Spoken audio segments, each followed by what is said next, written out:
Welcome to my garden. இந்த பாருங்கள், ஏற்கனவே பச்சை மிளகா வீடியோ நீங்கள் பச்சை மிளகாலாம் போடுறதுலாம் ஃபஸ்ட் வீடியோவில் பார்த்துருப்பீங்க. இப்போ பாருங்கள், இந்த பச்சை மிளகா ஃபஸ்ட்டு சரியாக காய்க்காமல் இருந்தது. இப்போ பாருங்கள், அது நல்லா நாங்கள் ரெடி பண்ணி வச்சுக்கோங்க.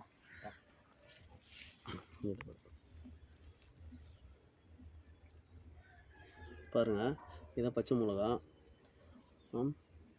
இது இது இது பாருங்கள், இது எல்லா இடத்துலையும் வந்து எல்லாத்துலேயும் பிஞ்சு விட்ருக்கு பாருங்கள். எல்லா இடத்துலையும் நல்லா பிஞ்சு விட்டுருக்குது, தெரியுதா உங்களுக்கு? அதில் வந்து ஃபஸ்ட்டு வந்து சரியாக பிஞ்சு விடாமல் இருந்தது. இப்போ பாருங்கள், எல்லா கலையிலையும் பூ பிஞ்சு எல்லாமே எடுத்துருக்குது.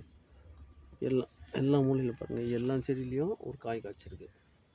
இப்போ இங்கே வாங்க, இங்கே பாருங்கள், இந்த இடத்துலையும் நிறைய காய் விட்டுருக்கு பாருங்கள்.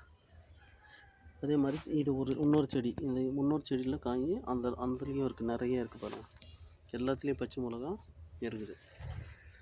இப்போ பாருங்கள், அப்புறம் வந்து இந்த கொடியை பாருங்கள். இந்த கொடி வந்து பொங்கலுக்கு போட்டதுங்க.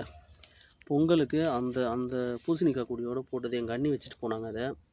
ஆனால் இன்னும் அப்படியே தான் இருக்குது, இன்னும் மேலேயே வரல. அது அப்படியே வளருது, கீழேயே வருது. ஏன்னா இது மண்கலவை சரியாக இல்லை, அதனால் வந்து இது வரல சரியா. இப்போ வாங்க, இந்த பாருங்கள், இது வந்து இந்த கொடி பாருங்கள். இது வந்து சுண்டைக்காய் செடி, பூ பூத்துருக்கு. ஃபஸ்ட்டு பூக்கல சரியாக, எல்லாம் காஞ்சி போயிருந்தது. அதுக்கு வந்து நிறைய அந்த இதெல்லாம் வந்து ஜீவாமிர்தம் கொஞ்சம் தெளித்து விட்டேன். தெளித்து விட்டோன்னே அந்த பூ எடுக்க ஆரம்பிச்சிச்சு பாருங்கள். அப்படி வாங்க,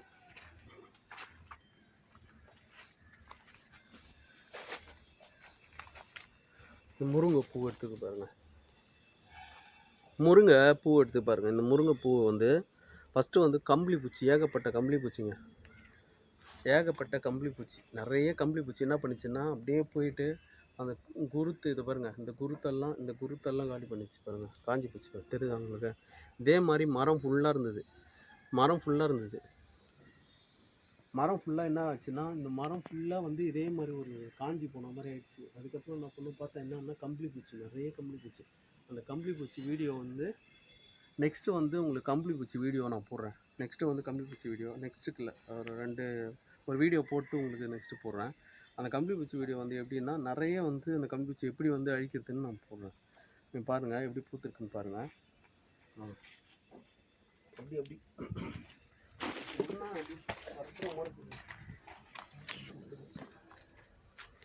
இதை பாருங்கள், சேப்பங்கிழங்கு வீடியோ. நெக்ஸ்ட்டு நான் சேப்பங்கிழங்கு வீடியோ நான் போடுறேன் உங்களுக்கு, ஓகேவா? நெக்ஸ்ட்டு போடுறேன். இது எப்படி எடுத்ததுன்றது வந்து நான் வச்சு எடுத்ததுன்றதை நான் உங்களுக்கு நெக்ஸ்ட்டு போடுறேன். வாங்க, நம்ம போய் பூசணிக்காய் போய் பார்ப்போம்.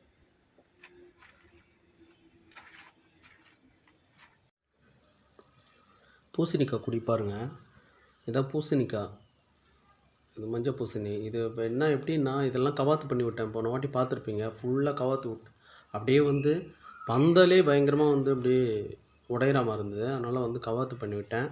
ஸ்ட்ரெயிட் கொடியும் கவாத்து பண்ணணுன்னு உங்ககிட்ட சொன்னேன். ஸ்ட்ரெயிட் கொடியும் கவாத்து பண்ணிவிட்டேன். சைடு பக்க கலையை மட்டும் ஏற்றி வந்து பந்தலில் விட்டுருக்கேன். அப்புறம் புடலங்காய் செடி பாருங்கள், புடலங்காய் செடி ஒன்று வந்திருக்கு. அதையும் வந்து கஷ்டப்பட்டு பூவெல்லாம் எடுத்துருக்கு பாருங்கள். கொத்தாக பூ எடுத்திருக்கா, பூ கொத்தாக எடுக்குதுங்க இந்த பூவை. ஏன்னா ஃபஸ்ட் டைம் நான் வச்சுருக்கேன், அதனால தான் வந்து எனக்கு அந்த எப்படி பூக்கொன்று கூட தெரியாது. இப்போ தான் நான் பார்க்குறேன் அந்த பூவை, நல்லா கொத்தாக பூக்குது. ஆண் பூவும் பெண் பூவும் அதுலேயே வந்து பூத்துட்டுது, இன்னும் ஒரு கொத்துலேயே. அதனால் மதரன் சேர்க்கலாம் ஈஸியாக பூந்து ஒரு சின்ன பிஞ்சு விட்ருக்கு பாருங்கள்.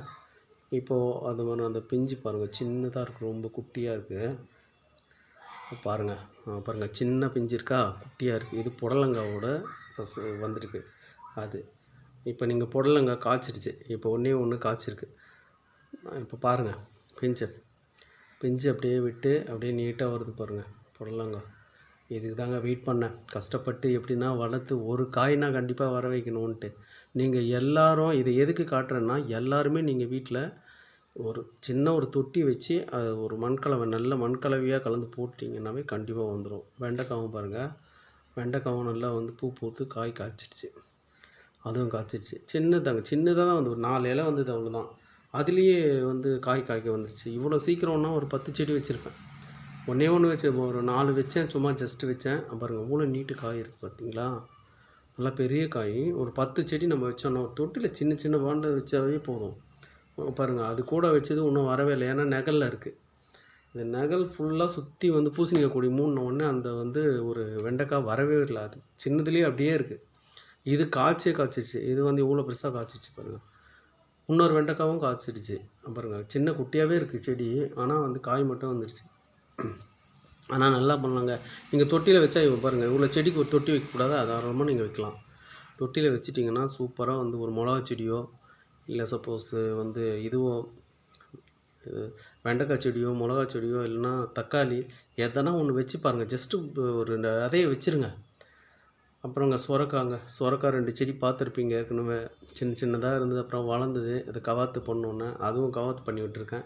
இப்போ சைடு களை தான் விட்டுருக்கேன். ஸ்ட்ரெயிட் களையை கவாத்து பண்ணிட்டேன். இப்போ சைட் களை தான் பாருங்கள் எத்தனை போது பாருங்கள். சைட் களை ஒரே ஒரு சுரக்காய் காய்ச்சிச்சிங்க. அங்கே பாருங்கள், வச்சதுக்கு பலன். நான் எவ்வளோ கஷ்டப்பட்டு அதை வச்சு எப்படின்னா வளர்த்தணுன்னு சொன்னதுக்கு அந்த சுரக்காய். ஃபஸ்ட் டைம்ங்க நான் செடி வளர்க்குறது. Okay bye. அடுத்த இதில் பார்க்கலாம்.